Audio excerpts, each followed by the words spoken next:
suit and tie and get your hair cut way up high. Get yourself a lawyer, son. You're gonna need a real good one. Your Talkback lawyer David Whiting has stepped into the building. He is at a COVID-safe distance from me.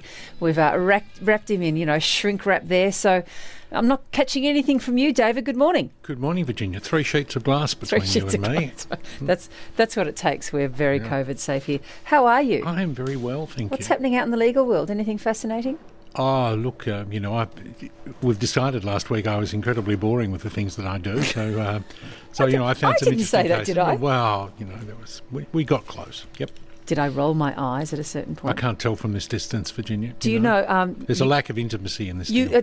Well, that's as it should be. Why can't you tell from that distance? I have a listener, such a smart person. Don't know, man, woman, who knows, but who once texted me not too long ago. I don't know, I think it was a woman who said, "Stop rolling your eyes, Virginia." And they could actually hear that I was rolling my eyes all the way through the radio. So if you can't see from just a few feet away, honestly. Okay, all right, another failing. Yep, understood. So many. Did we have any homework? We did. We had Derek from Croydon. And Derek had found that because of COVID, he had not driven his car in some months. And he'd gone out to the side of the house and he looked at the car and found that there was a significant amount of damage to the Duco caused by the wood fire smoke from the house next door. That's right. What I thought was fascinating was that in the same week I got a call from a lady who says, "I've got horrible chest infections as a result of wood-fired smoke." So in terms of the car one, it was fairly easy. Yes, there's a responsibility. If it's your smoke and it causes damage, then you have responsibility for the particles and the damage that caused to the Duco. How do you prove it, though? Well, the same kind of question arose for the lady who had the lung problem. And so you look at things like prevailing winds. You look at how many other people appear to have chimneys. And certainly in terms of the lady, it was a house next door that had lots and lots of smoke particles. So that would appear to me. What I found interesting was no cases. There are some cases in terms of industrial diseases caused as a result of smoke inhalation. Yes. But I didn't find any cases in Australia that talked about damage for wood smoke. But there are lots of them in the UK and the US. So I would have said, yeah, reasonably good prospects. The difficulty will be proving that it's your chimney. Exactly. Yep. And the moment you take it to the neighbours, no matter how many chimneys they've got on their house, they're going to say, prove it. Show that it was us. Show that it wasn't pollen or something else you breathed in at another place at another time. Well, presumably you would be able to do a biopsy that would do that. But my question would be, is it covered by your household insurance policy? So not for you, for the sufferer, not for the inhaler. Right. But I would be I had a wood heater, and I think wood heater, I love them. I think they look fantastic. But I don't like going and getting the wood all the time. But I would be interested to see whether that kind of damage would be covered by a household insurance policy. That's really interesting. But if you wanted to bring an action, where would you start? Well, if your claim's less than $1 million, you bring it in the county court. Okay. Good luck. That's your pathway there if you wanted to take that any further, Derek from Croydon. But let's answer some questions for you. 1300 222 774 is our number for not the open line, for the lawyer's line this morning. Shall we start with tree branches? Oh, I haven't done them for ages. Let's do a tree branch. Craig in Healesville, good morning to you. Yes, good morning. Thanks for taking my question. Not my queries. Like we've got a number of trees on the boundary line of our property there in our place and on our side of the fence, and they've got overhanging branches into our neighbours. It's a body corporate. There's 5 units on the other side, and so the branches go to their side. They've been there for quite a while. They don't seem to worry about them. They're being trimmed so the cars get the driveway is right. Their driveway is right next to our fence line, so their cars just go under the tree branches. They've had it locked up for years. They don't seem to worry about it. But when they had the winds, a couple of not last night, the night before, the strong winds, I noticed late afternoon, one of the branches had fallen off one of our trees. Craig, your tree's your problem. The fact is that they're your trees. As a result of them being your trees, if they cause damage to someone else's property, then you're responsible. Right, okay, that answers that question. And the other question is, if the tree branches, when they're fallen over, can they just cut? Do we have to sort of cut them, remove them, or the neighbours can just do that, or it doesn't matter?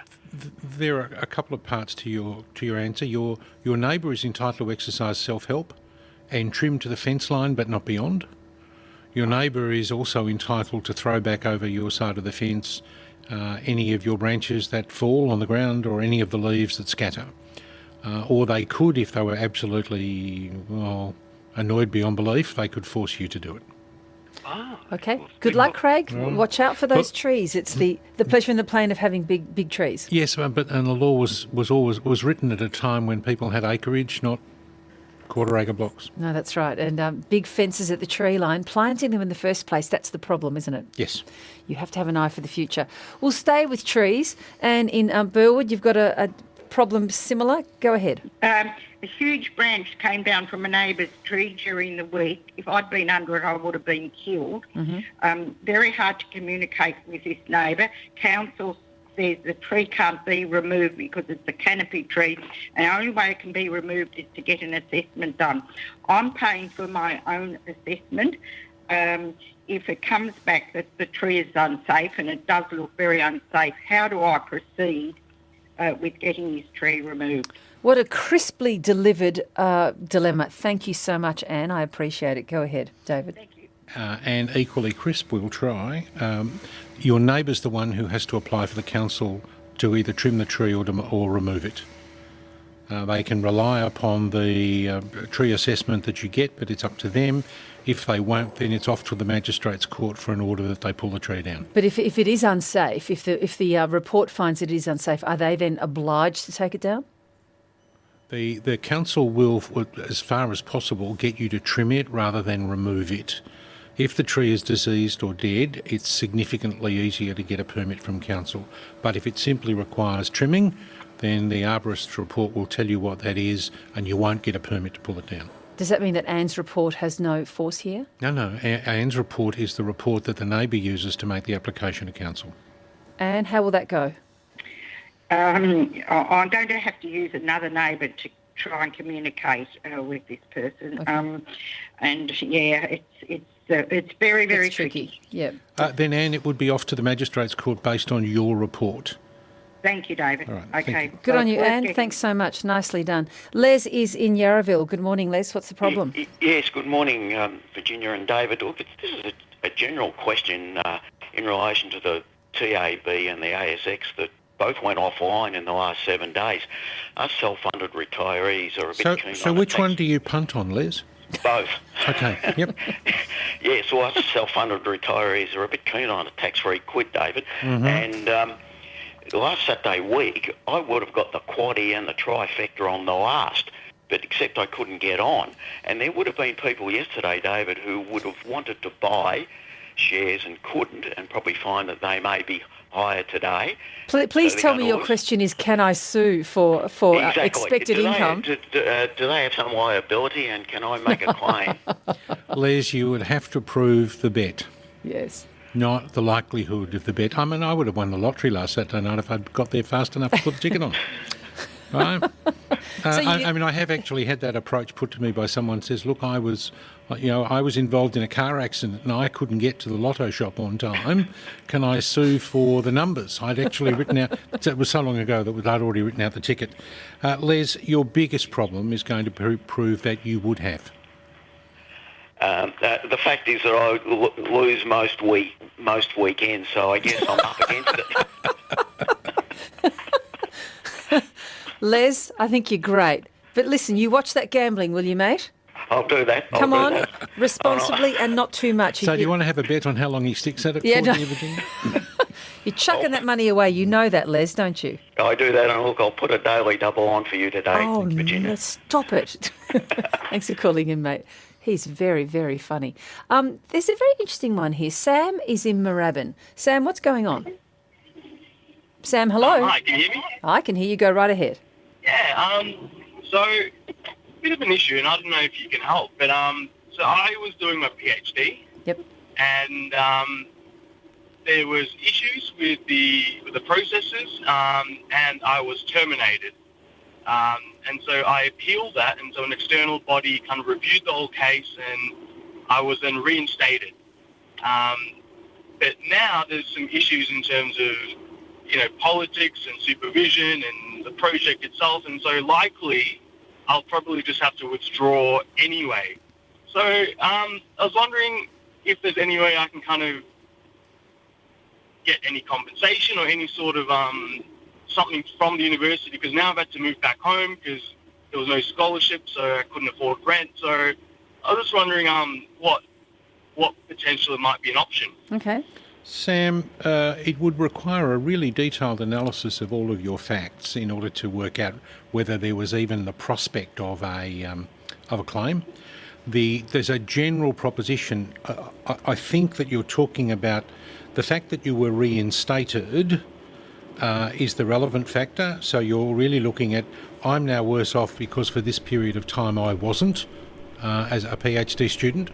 Is that about where you're at? Yeah, pretty much. And I guess I can't finish up. You would then need to look at the decision that was made by the review body, because the review body may have come along and said that you had done what they'd accused you of doing, but that the penalty was too harsh. No, the answer would be, it's like saying that someone who gets locked up for a period of time and then wins on appeal should be entitled to compensation for the time they were locked up. Doesn't happen. And you're also talking about withdrawing. So that too would be another factor that you'd look at. Sam, can I ask you, just generally speaking, what field your PhD was to be in? In psychology. In psychology, okay. And there's no chance for you to pick up that PhD or to start it anywhere else? No, not really. And I probably can't finish up the project that was initially planned because of time off and issues of supervision. So that's 2.5 years pretty much just gone. So I'm very sorry to hear that. No, that's all right. That's the end of that then, David? I agree. I don't see... I think it's a really detailed analysis of all of his steps, and then talking to the university about whether some of his information might be transferred to another program. I think it's definitely worthwhile pursuing that, Sam, because some of that surely can turn into credits in some way, even if the project doesn't come with it. Sam, turn it into a best-selling book about university politics and make a mozza. Exactly. Thank you. That'd be my best suggestion. Look, we're back on trees. Heather in the Peninsula. Good morning. Good morning. So my story is probably in two parts too. One is that my neighbour, came to ask me at about 3:00 one afternoon about trimming her trees. The trees that we have had, these old mooners that were like 40 feet or more high and a she oak between us. And whose trees are they, yours or hers? Well, I said to her, some of these trees, and we looked at our old wire fence line, are right on the boundary. I'd like to get a survey done. But she was talking about trimming the trees because she wanted a new roof and she didn't want things on the roof. Mm-hmm. However, so I said that. I rang the council straight away before 5 and I said to them, what should I do? And they said, what you've said is correct, but take lots of photos.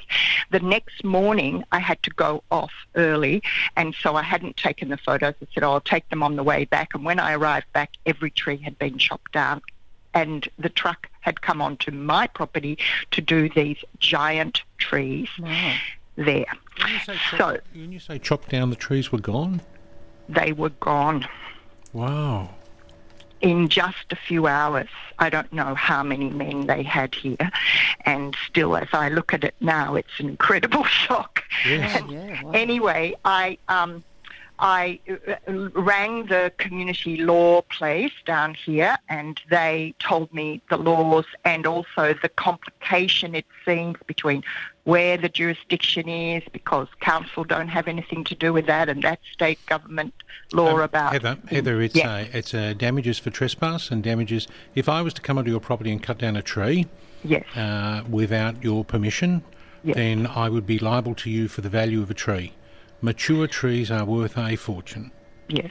There are so when I went to the police, they said, she's over 80. Look, do you really want to do this? You have to be very clear because we will have to come down and arrest her and so on.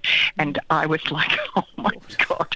So I didn't do anything. Heather, and you can now leave I've it as been a civil stuck. matter if you want to. You don't have to take it to a criminal jurisdiction.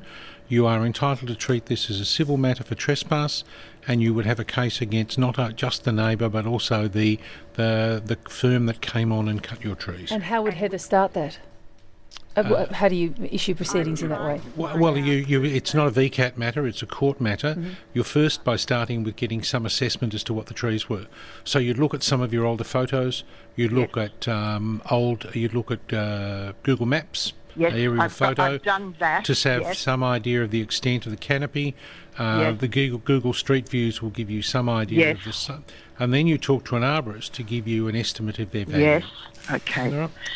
All right. What a story, Okay. Heather. That's terrible. That must have been a real shock. I'm sorry that's It was happened. heartbreaking, I have to say. But I also Yeah, hope that for the relations can trees. continue in some way between you and your neighbour, but I guess they probably can't.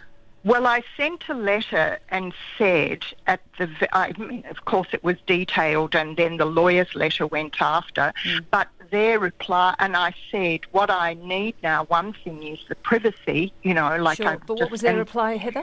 My mother is old and she wants to stay in that house and she didn't want the branches on her house.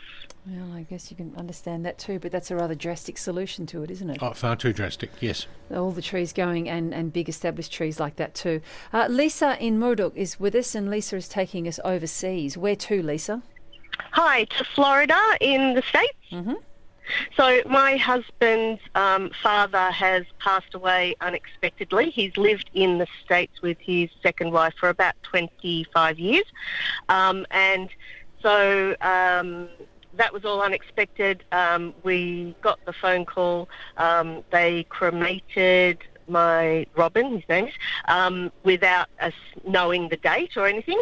But anyway, we got through that. And then when my husband asked his second wife about the estate, as you would, then the response was, there was no assets, there's no money, he didn't have a will, there's no life insurance, there's nothing. But we do know there was an inheritance of a house in the UK that was sold, and he and his brother were the beneficiaries of that. We think about £90,000 each, and my husband's father had spoken to my husband and his sister, his blood children, about splitting that three ways, and that's our, he was very excited about giving that to us. Lisa, you need to start with the uncle. Yes, because he's dead. Well, then you need to start with the lawyer who did the probate in the UK. That should not be impossible for you to locate. I think I really want to know how much was actually paid rather than I think it was £90,000. And you'd like to be satisfied that it went to your father-in-law. Yeah. Now, what you then want to do is hit the search engines, and you're interested in. Let's assume that your stepmother or your husband's stepmother is right, and there was no will. Yes. What are the inheritance laws in Florida in relation to the absence of a will? And Yes. it might also be that all of the money went into a joint account, and if Right. it had gone into a joint account, then it's disappeared. Okay, you have no because claim. I did look at that. I looked at the Florida statutes, Yes. and it says that if somebody dies Intestate. intestate, Yep.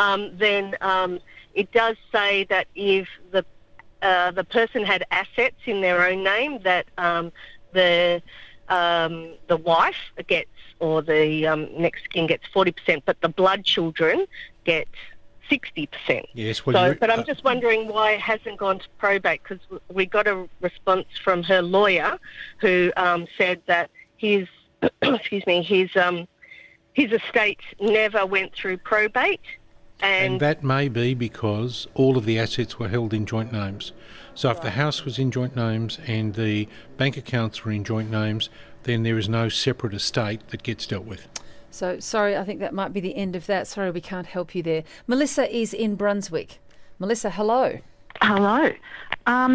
Okay, so what happened, I manage a commercial property for my sister, and there has to be major underpinning works outside, and an important NBN line was cut, and the builder says that he's not liable because it wasn't on the dial before you dig list or plans. And the problem is that the tenant of that building relies on the NBN because her business is, supporting she actually supports websites for the health department and all sorts of things. Like, it's really important for her. So she's had to move her property. We've had to discount her rent. And the builder says he's not liable because it wasn't on the dial before you dig list. So I just want to know... Melissa, that's a homework question. Okay. I've got so yeah, I'm interested to know because they do say dial before you dig. You would assume if you dial before you dig, that should be okay. Yep. But I'll take it on notice for next week. Okay, thank you. Thank you. So, Melissa, listen back next week and we'll hopefully deal with it there. We're going to finish off this morning, David, with another tree question. It's spring. It's the season of the trees because spring has sprung and all those branches have riz as well. Caroline in Chirnside Park, hello. G'day, how you going? Good, thanks. Thank you for giving me the opportunity to have a chat. Look, I'll be brief, but these are the facts. Our neighbours have planted 12 silver birch trees along. We're in a residential built-up area. 12 silver birch trees along our fence line as a screen between the houses. Consequently, we get all of the fallen leaves because they're higher than us, and the leaves. And the prevailing winds force them onto you, yes? Yeah, well, basically, we have to get our gutters cleaned 4 or 5 times a year because of the blockage of the leaves and the catkins when they break down. Caroline, how far from your house are the trees? About 2.5 metres. Oh, wow. Yeah. Yes, okay.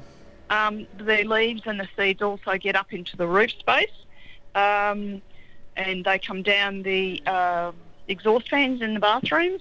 When you turn them on, you get a puddle of them under there. And when my son got up in the roof space for us the other day to check something, he said, "Mum, it's just a carpet of those leaves and stuff in here." Caroline, you want an injunction against your neighbour to force them to fix the problem. You might also consider changing the trees, putting to them that they might change the trees. They're about 5 years old now. Well, it's not going to get any better, is it? So, No. I'd come along and say, I'm not even pencil pines. I would have thought would be less intrusive than those. But look, every time I give tree advice, somebody rings me up and tells me I've got it totally and utterly wrong. Yeah, I think you're about to be told that too. Yes. Hey, good luck. So you have a claim against your neighbour, Caroline, to fix the problem both permanently and temporarily. Caroline, good luck with that. David, I'm being told repeatedly here on text that it is illegal to cut down moonas at all. Apparently, did you know that? No, I didn't. I know there's a place down near Rye called Moona. I was leaving that alone. I thought it was a golf course, but what would I know? There's definitely golf links at Moona. Even I know that, and I don't play golf. But yes, being told moonas are endangered and not able to be legally cut down, which means that action against the company that came and did the sawing, well, they've got problems of their own. Yes, they have. Yep. All righty, got some homework. We'll see David next week. David, thank you. David Whiting there, your Talkback lawyer.